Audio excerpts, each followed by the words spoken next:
equals does your device need fixing? We offer a free diagnosis. We pick up and deliver right to your door, no calls or travel needed. We send you a quote before repairing, and only go ahead if you approve it.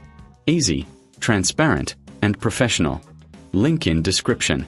To start, ensure you have a screwdriver, a replacement motor, and a clean workspace. First, unplug your Dyson V11. Remove the screws from the main body using your screwdriver. Keep these screws safe for reassembly.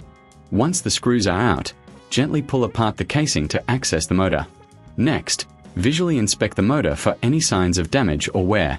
If everything looks good, disconnect the motor from the wiring harness. This step requires careful handling to avoid any damage. Now, take your new motor and connect it to the wiring harness.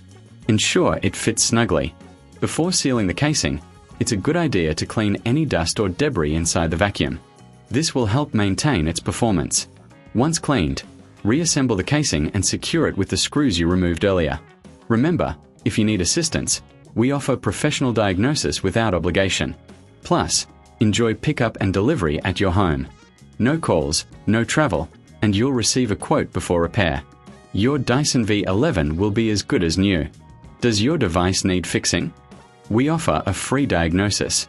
We pick up and deliver right to your door, no calls or travel needed. We send you a quote before repairing, and only go ahead if you approve it. Easy, transparent, and professional. Link in description.